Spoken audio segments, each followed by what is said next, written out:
Martha's Law. Ministers consider law to give right to second medical opinion. Mother of girl who died after hospital failed to admit her intensive care says policy would make it easier for patients and families to seek advice from senior doctor. Alright, so here we have Martha Mills, which is a 33. She died at age 13. Another number. Failures to identify and properly treat a case of sepsis. Alright. Well, in principle, this is a good law. Doesn't have to be called Martha's Law, really. I mean, a law should not be named after a particular person, or Martha's Rule. Is this a Photoshop? It might well be. But the bottom line is this.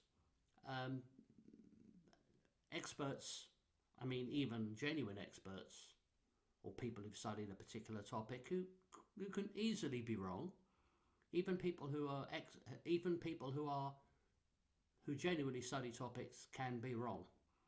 They can be wrong, and this is important to remember, especially when they're being paid by the government. But this principle is that ministers consider law to give right to second medical opinion. We've always had that as a genuine.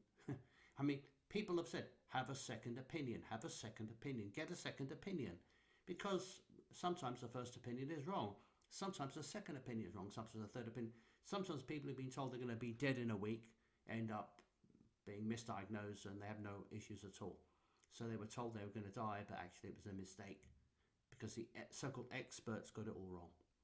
Okay, so let's go forward to this. Manchester surgeon who claimed COVID was a hoax struck off. He's a surgeon. So where is the second opinion here? I totally, absolutely agree with him because I know about politics. Mr. Mohammed Adil and public confidence in the medical profession. Well, I'm sorry, there are issues with the medical profession.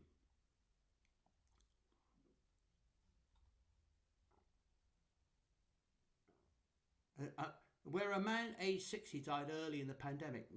60-year-old men die all the time. Expressed his views about the SARS virus. Good for him. He used his position as a doctor in the UK to promote his opinions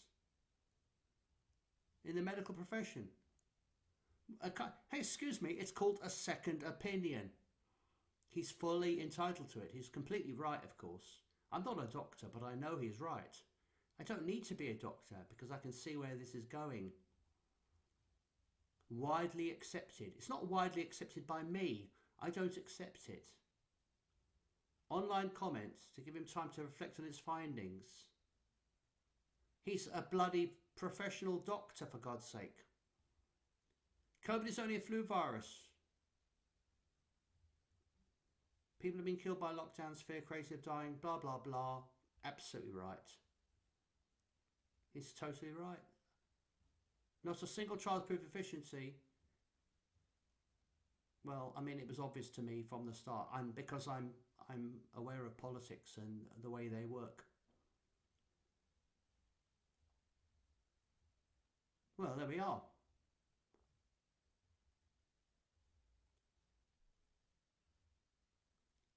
Who now is based in Milton Keynes, had unquestionably abused his position as a doctor. He's expressing his personal opinion. And even if he was wrong, he should be allowed to say it, because we must never have I don't believe that it's safe to have an official version of anything. You have to have a variety of opinions. All opinions have to be allowed, including the wrong ones. We have to have a contest between opinions. Persistent misconduct. Views that were contrary to widely accepted medical opinion. Widely accepted by whom? Deliberate disregard. No, you see, and this is the problem. Can you see the problem? Where's the Martha's Law here? And of course, they've inevitably fuzzed out his picture here, YouTube. This is good for him. Honestly, it's better to lose your job. I mean, he's almost at retirement age. so maybe it doesn't matter. Good for him. And it is interesting that Mohammed is telling us the truth about things, even though they're supposed to be terrorists according to the government.